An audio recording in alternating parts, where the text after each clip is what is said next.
Assalamualaikum warahmatullahi wabarakatuh. Bertemu lagi bersama saya Pak Grendi. Bagaimana kabar kalian semua hari ini? Mudah-mudahan kalian dalam keadaan sehat di sana. Untuk materi hari ini mata pelajaran IPA mengenai getaran, gelombang, dan bunyi. Pasti kalian sering dengar dengan kata getaran. Sebenarnya, apa sih pengertian dari getaran itu sendiri? Getaran adalah gerakan di sekitar titik kesetimbangan dengan lintasan tetap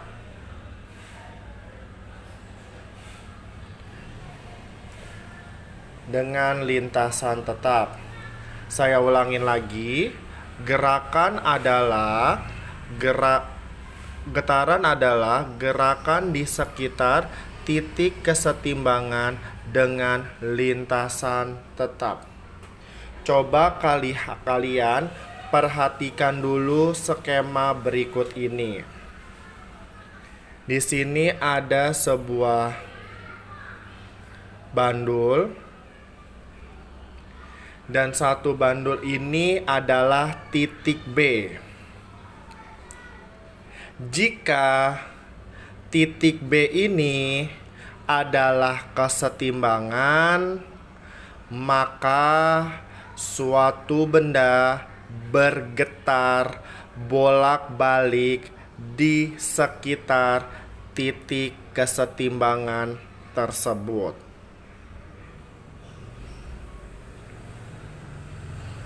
Saya ulangin lagi.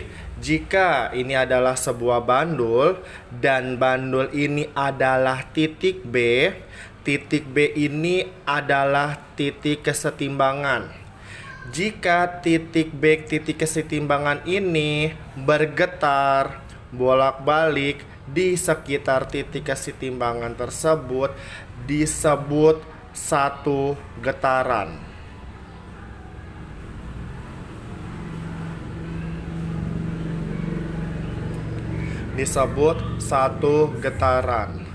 Misal contoh, ini ada pulpen, misal ini titik B. Jika benda tersebut bergerak, maka ini disebut dengan satu getaran. Nah, satu getaran disebut bergerak dari titik awal kembali ke titik semula.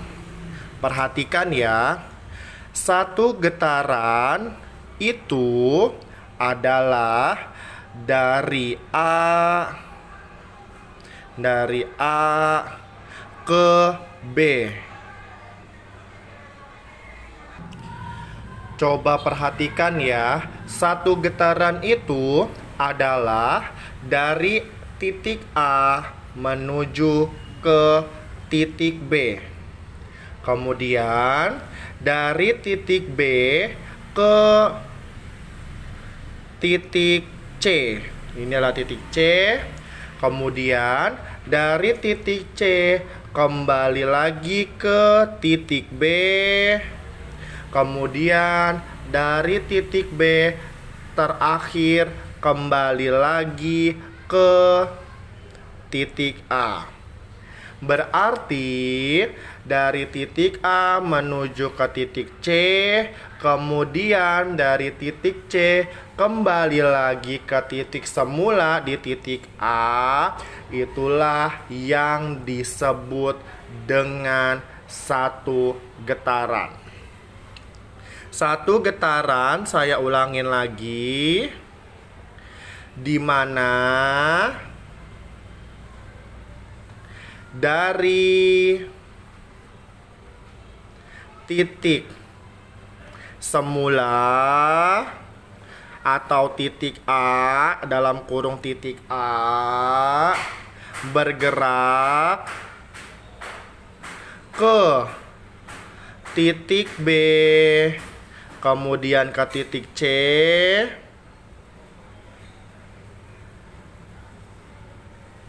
kemudian dari titik C ini kembali ke semula, yaitu titik A melewati titik B. Inilah yang dinamakan dengan satu getaran. Bisa dipahami kan?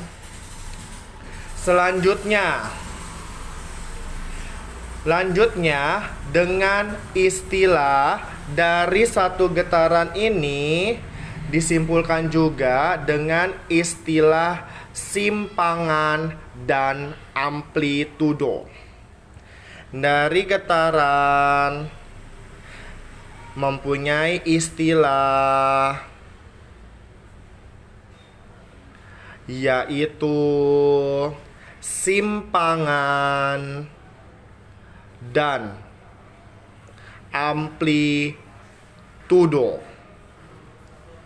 Mari kita singgung mengenai apa itu simpangan. Simpangan adalah jarak antara benda. Saya ulangin lagi. Simpangan adalah jarak antara benda yang bergerak dengan titik kesetimbangan.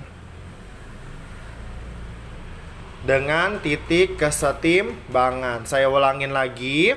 Simpangan adalah jarak antara benda yang bergerak dengan titik kesetimbangan. Selanjutnya ada amplitudo. Amplitudo adalah simpangan yang terjauh. Simpangan yang terjauh. Di sini kalau simpangan jarak antara benda yang bergerak dengan titik kesetimbangan, sedangkan amplitudo adalah simpangan yang terjauh. Jadi, simpangan maksimal disebut amplitudo. Jadi, simpangan maksimal disebut amplitudo. Berarti simpangan, kalau misalnya simpangan jarak benda bergerak maksimal disebut amplitudo ya. Contohnya di sini saya ada bandul. Nah, dari awal ini misalnya amplitudo dari B. Amplitudo dari B saya gerakkan ke sebelah kiri.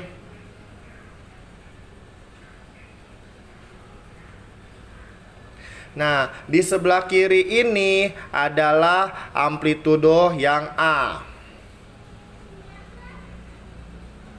Kemudian dari A saya bergerak kembali ke kanan kembali, ke B lagi, ke semula. Kemudian dari B saya gerakin lagi ke C, ke arah sebelah kanan. Nah, berarti amplitudo dari B ke A, lalu dari B ke C adalah amplitudo. Amplitudo sama dengan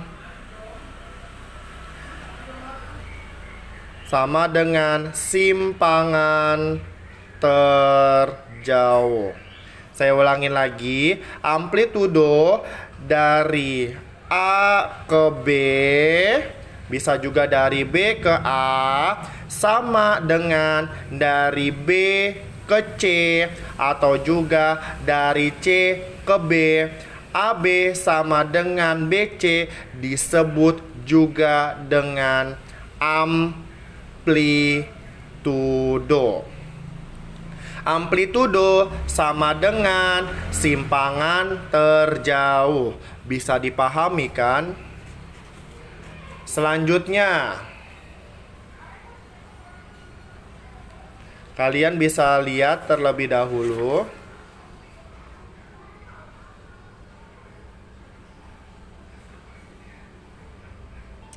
Selanjutnya, pada getaran ada pula frekuensi dan periode. Saya ulangin lagi.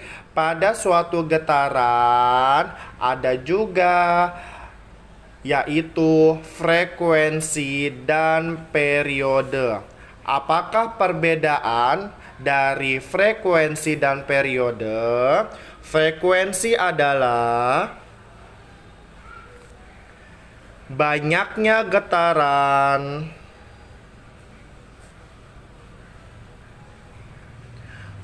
per satuan waktu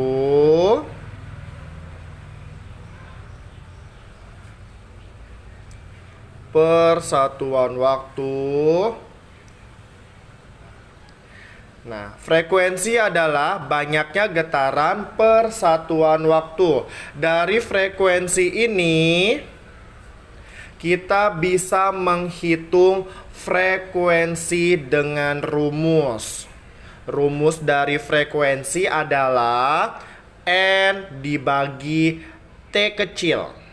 Artinya atau dengan F besar yaitu frekuensi. Ingat, frekuensi satuannya adalah Hertz. Disingkat Hz. Itu frekuensi. Sedangkan N adalah banyaknya getaran.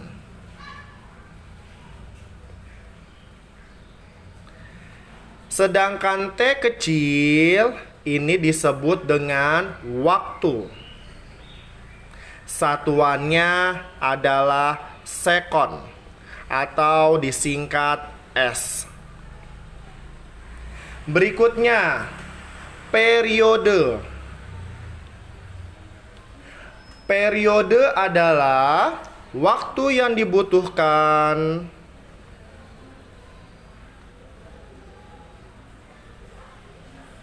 untuk melakukan satu gerakan. Saya ulangi lagi, periode adalah waktu yang dibutuhkan untuk melakukan satu gerakan. Periode bisa kita hitung dengan rumus sebagai berikut. Periode rumusnya adalah T besar sama dengan T kecil per N. Periode rumusnya T besar sama dengan T kecil per N. T ini disebut dengan periode. Satuannya adalah sekon, disingkat S. Kemudian ada N. N ini sama, yaitu banyaknya getaran. Sedangkan pada periode memiliki waktu, yaitu T kecil. T kecil adalah waktu. Satuannya sekon, disingkat S kecil. Bisa dipahami kan? Dari rumus frekuensi dan periode, kita bisa menerapkan dan kita bisa latihan dengan menggunakan contoh soal berikut ini.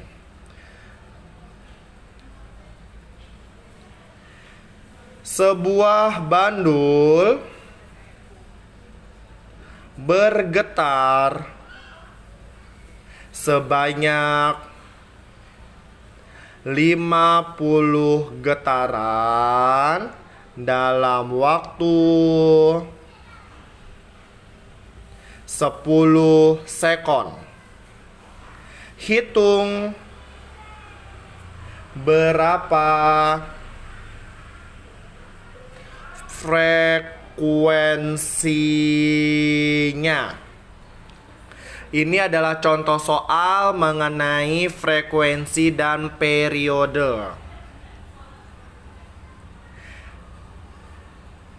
Kita tulis dulu diketahuinya. Jangan lupa jika kalian ketemu soal seperti ini harus ditulis diketahui. Dari soal ini diketahui sebanyak 50 getaran. 50 getaran berarti banyaknya getaran ya, atau disebut juga dengan N. N-nya adalah 50.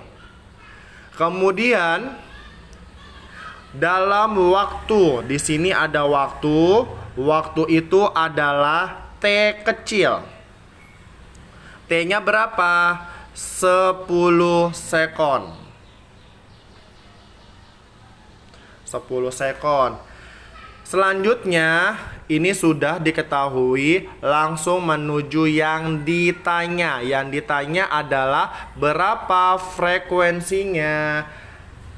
Yang ditanyakan adalah frekuensi ya, atau juga F besar.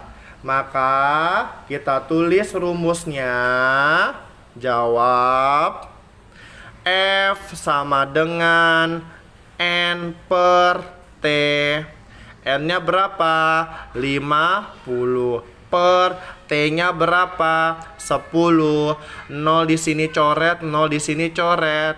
Berarti sisa 5 dibagi 1. Berapa? 5. Maka frekuensinya adalah 5 Hz atau Hz. Inilah jawaban dari contoh soal pertama. Seperti itu ya cara menghitungnya.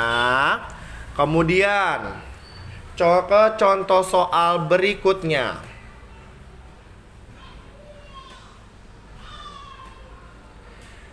Sebuah bandul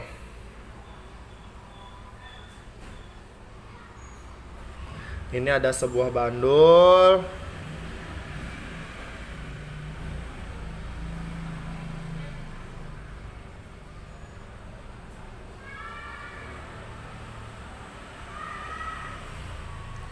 ini ada bandul A, bandul B, bandul C. Nah, di sini ada satu bandul. Sebuah bandul bergerak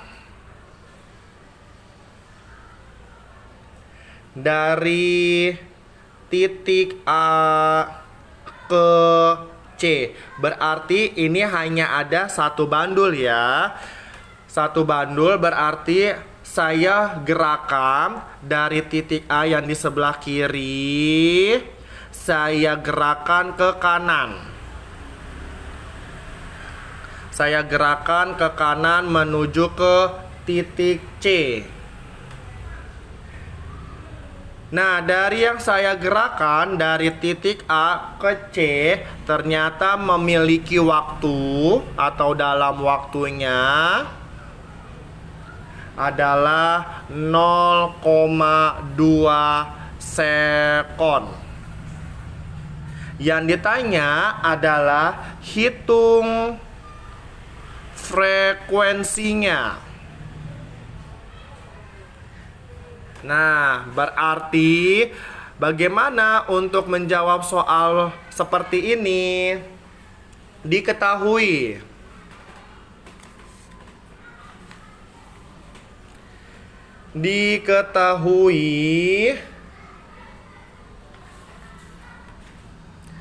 kan diketahuinya di sini kan dari titik A ke titik C ya. Nah, dari titik A ke titik C itu adalah setengah getaran. Lah, kok kenapa setengah getaran bukan satu getaran? Ingat ya, karena satu getaran itu dari titik A ke B, kemudian ke C, kemudian dari C ke B, kemudian ke A. Artinya, kalau satu getaran itu dari titik A kembali lagi ke titik A. Saya ulangin lagi. Di sini sebuah bandul bergerak dari titik A ke C. Nah, dari titik A ke C itu adalah setengah getaran. Loh, kok kenapa setengah getaran bukan satu getaran? Karena dari satu bandul ini, satu getaran itu dari titik A saya gerakkan ke kanan, kembali lagi ke titik A lagi. Berarti dari A saya gerakkan kembali lagi ke A, berarti satu getaran. Berarti di sini diketahui dari titik A ke titik C menghasilkan setengah getaran, atau juga N sama dengan setengah getaran. Selanjutnya di soal ada waktu. Waktu itu T kecil ya. T kecil berapa? 0,2 sekon. Nah, udah diketahui berarti tinggal ditanya. Yang ditanya adalah frekuensi. Frekuensi adalah F besar. Berarti jawab. F sama dengan rumus frekuensi adalah N per T kecil. N-nya berapa? N-nya setengah getaran ya. Ingat, setengah ke bilangan desimal yaitu 0,5. Coba kita hitung. Setengah itu berarti 1 dibagi 2 ya. Kemudian ini tidak bisa, maka 0 ditulis di atas dan koma di samping 0. Dari 0, ini turun 0 di belakang 1. Berarti 10 ya. 10 dibagi 2, 5. 5 dikali 2, 10. Maka setengah adalah 0,5. 0,5 dibagi dengan 0,2. Berapa frekuensinya? Yuk kita hitung. Bikin rumah terlebih dahulu. 0,5 di dalam, 0,2 di luar. Cara menghitung pembagian, ini masih ada koma. Kalian harus menghilangkan koma terlebih dahulu dengan cara dikali dengan angka yang di dalam dan angka yang di luar. Untuk menghilangkan komanya berarti dikali berapa? Kalau komanya ada di depan angka, di depan angka 1 ini nih, 5 dan 2, maka ini dikali 10 ya. Berarti kalau dikali 10, maka otomatis komanya hilang. Ini juga komanya hilang. Nolnya juga hilang. Berarti tinggal 5 di dalam, 2 di luar. 2 dikali berapa? Sama dengan mendekati 5. 2 kali 1, 2. Menjauh, masih jauh. 2 kali 2, 4. 5 dikurang 4, 1. Ini bisa? Tidak. Kalau tidak bisa, tambahin koma di belakang 2, turun 0 di belakang 1. 2 dikali berapa? Sama dengan 10, atau 10 bagi 2 sama dengan 5. 5 kali 2, 10. 10 dikurang 10, 0. Maka 0,5 dibagi 0,2 sama dengan 2,5. Satuannya apa? Kalau frekuensi, satuannya adalah hertz. Bisa dipahami kan dari soal kedua. Kemudian contoh soal berikutnya. Contoh soal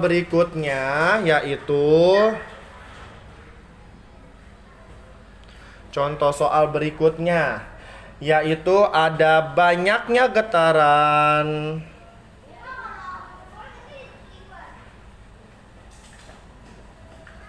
yang dihasilkan tiap detik adalah 20 getaran. Hitung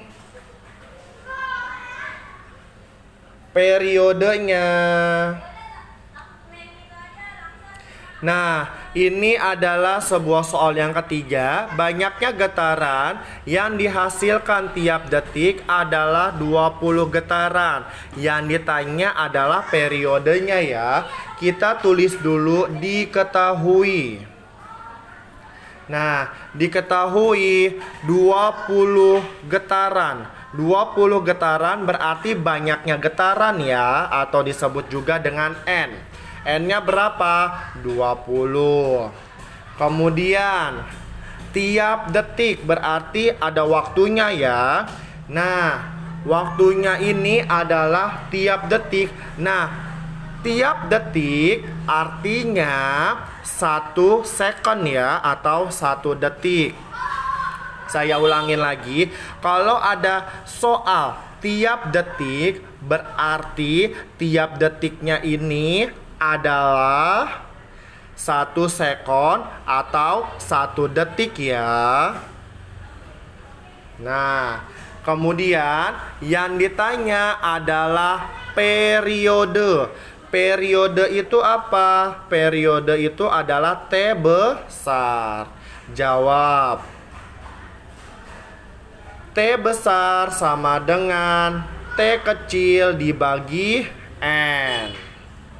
T kecilnya berapa? 1 sekon. Per N-nya berapa? 20. 1 per 20 berarti 1 di dalam, 20 di luar, atau 1 dibagi 20. 20 dikali berapa sama dengan mendekati 1? Ini tidak bisa ya, karena ini tidak bisa dikali maupun dibagi. Kalau tidak bisa dikali atau dibagi, maka ditulis 0 dan koma di atasnya. Kemudian sudah ditulis 0 dan koma di atasnya, maka turun 0 di belakang 1. Kemudian 20 dikali berapa sama dengan mendekati 10? Bisa tidak? Ini masih tetap tidak bisa. Kalau tidak bisa, tambahin lagi 0 di belakang koma. Dan udah ditambah 0 di belakang koma, maka ditambahin lagi 0 di belakang 0. Maka menjadi 100. 100 dibagi 20 sama dengan 5. 5 dikali 20 adalah 100. 100 dikurang 100 adalah 0. 1/20 sama dengan 0,05. 0,05 satuannya adalah sekon. Inilah jawaban contoh soal yang ketiga. Bisa dipahami kan dari ketiga contoh soal tersebut?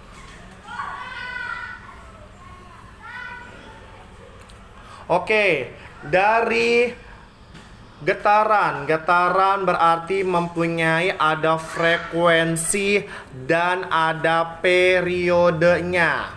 Dari getaran ini, mari kita lanjutkan kembali ke materi berikutnya, yaitu gelombang.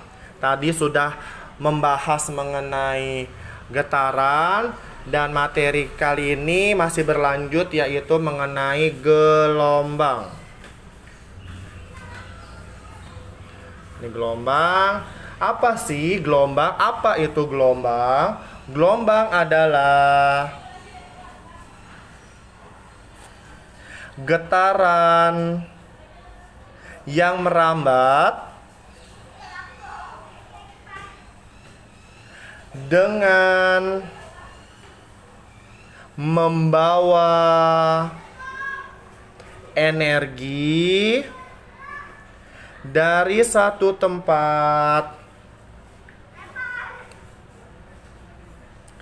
ke tempat lainnya. Inilah yang disebut dengan gelombang. Saya ulangin lagi. Gelombang adalah getaran yang merambat dengan membawa energi dari satu tempat ke tempat lainnya. Itu pengertian dari gelombang ya. Berdasarkan arah getarannya, ternyata gelombang dibagi menjadi dua jenis. Saya ulangin lagi. Berdasarkan arah getarannya, ini si gelombang ini memiliki atau dibagi menjadi dua jenis. Yang pertama ada gelombang transversal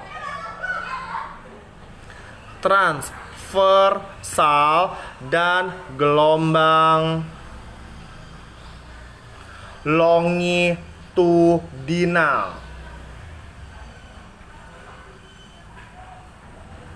Nah, gelombang dibagi menjadi dua jenis, yaitu ada gelombang transversal dan gelombang longitudinal. Di sini saya akan membahas mengenai apa itu gelombang transversal. Gelombang transversal adalah gelombang yang arah rambatnya tegak lurus dengan arah getarnya. Saya ulangin lagi, gelombang transversal adalah gelombang yang arah rambatnya tegak lurus dengan arah getar. Dari rambatnya tegak lurus dengan arah getar, maka arah getar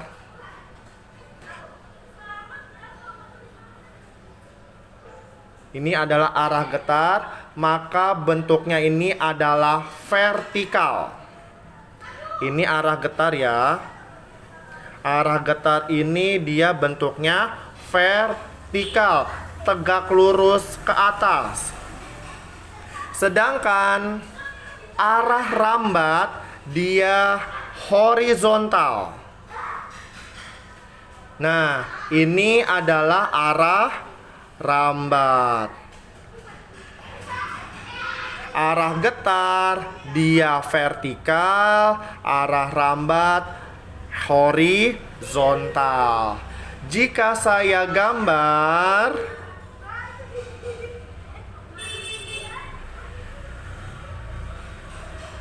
maka bentuk gelombang seperti ini.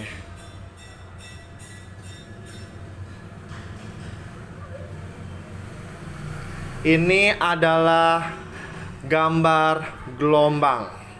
Bisa dimengerti kan?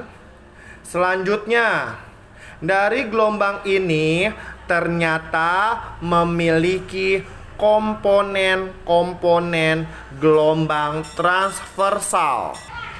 Dari gambar yang sudah saya buat, ternyata gelombang transversal memiliki komponen-komponen berikut ini. Jika saya gambarkan kembali,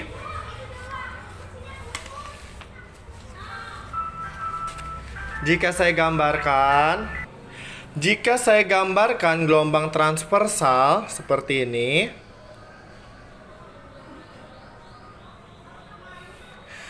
maka di sini ada titik A, ada B, titik B, titik C,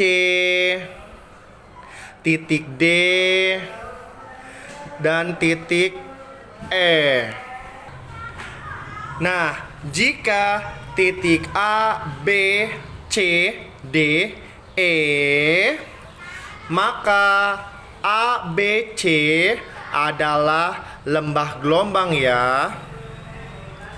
Lembah gelombang.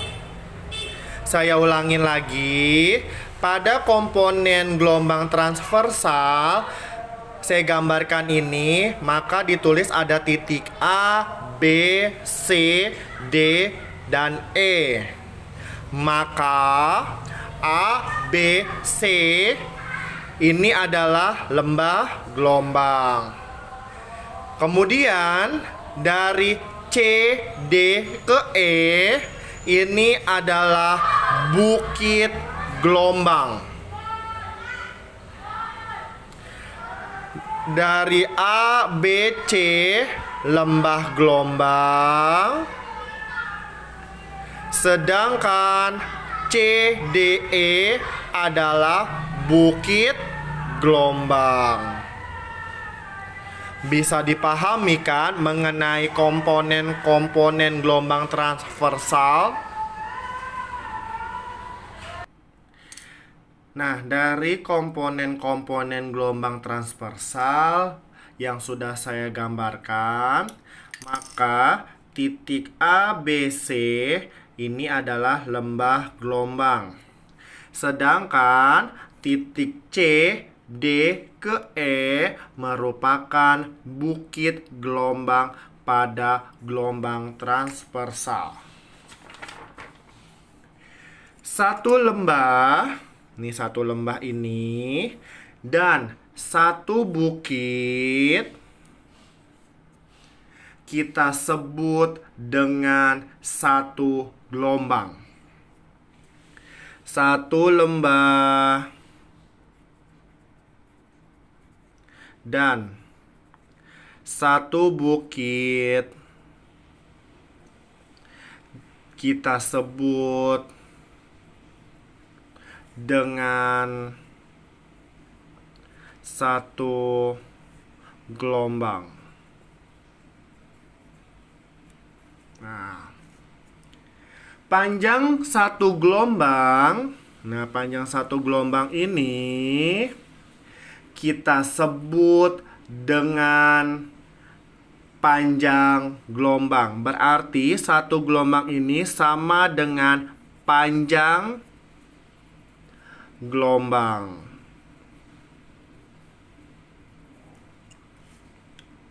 Atau dilambangkan dengan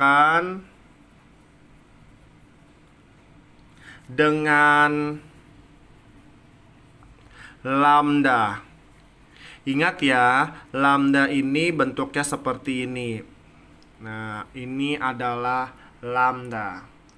Jadi, setiap satu gelombang harus terdiri dari lembah gelombang dan satu bukit gelombang. Bisa dipahami kan? Kemudian, Tadi sudah saya singgung mengenai gelombang transversal. Kemudian jenis gelombang berikutnya adalah gelombang longitudinal. Gelombang longitudinal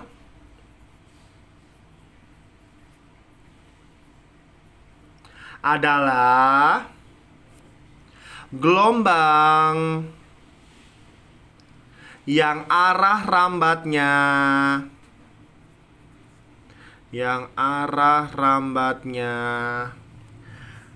berimpit.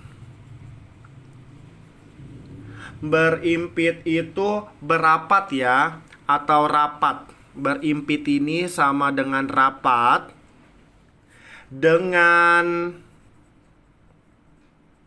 arah getarnya.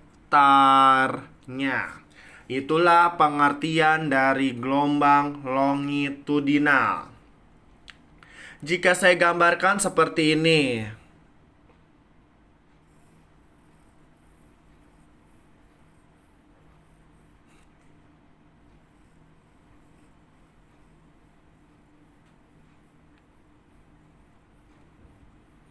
Nah, ini adalah gelombang longitudinal ya. Bagaimana kalau misalnya gelombang longitudinal ini arah rambatnya berimpit? Jadi seperti ini.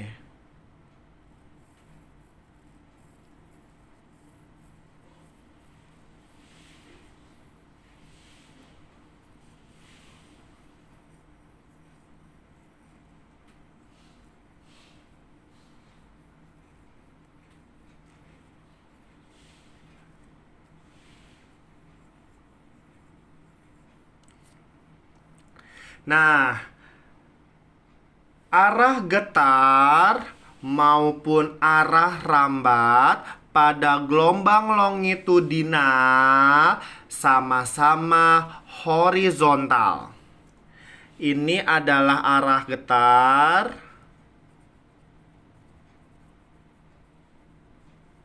dan ada arah rambat.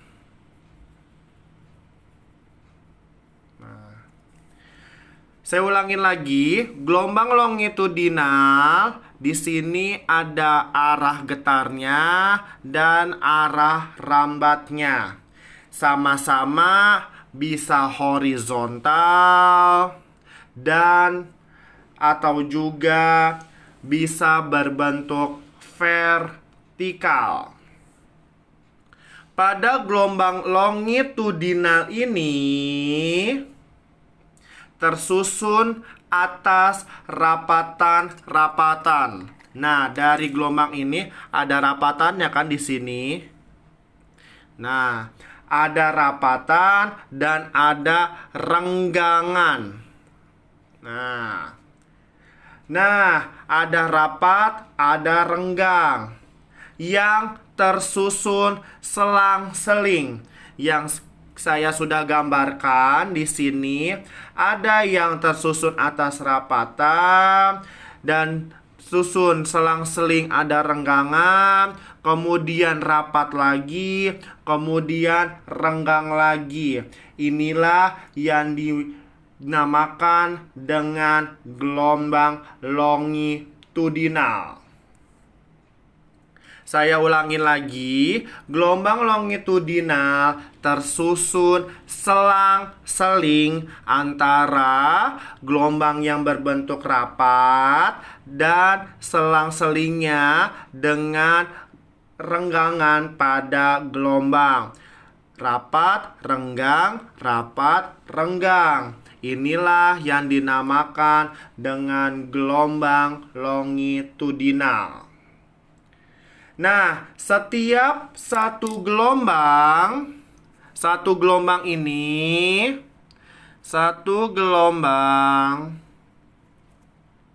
tersusun atas satu rapatan dan satu renggangan.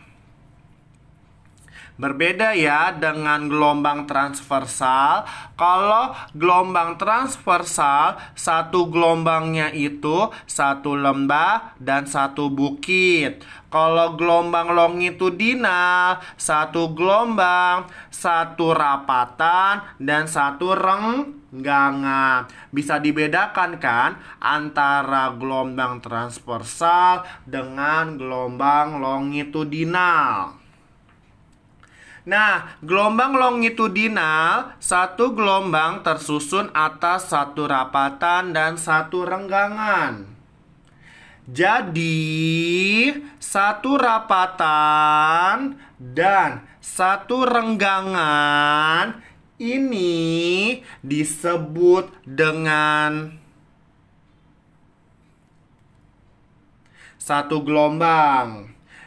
Jumlah panjang satu rapatan dan satu renggangan disebut dengan panjang gelombang.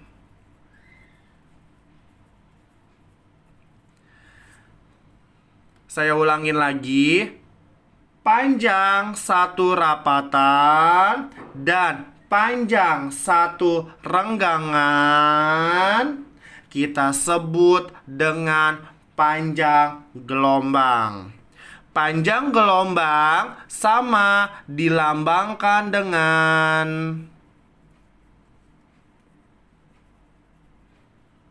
lambda.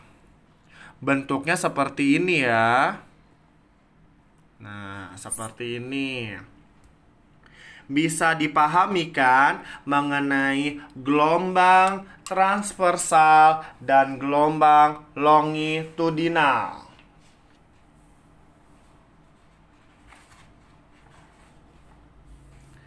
Nah, untuk besok saya akan membahas mengenai bunyi. Silakan kalian catat dari video ini, kemudian kalian isi soal yang sudah saya berikan dalam berupa foto dan bisa dikirimkan melalui WA saya. Mungkin itu saja penjelasan dari saya mengenai getaran dan gelombang. Cukup sekian dari saya. Assalamualaikum warahmatullahi wabarakatuh. Silakan kalian bisa dicatat di buku tulis IPA kalian. Terima kasih.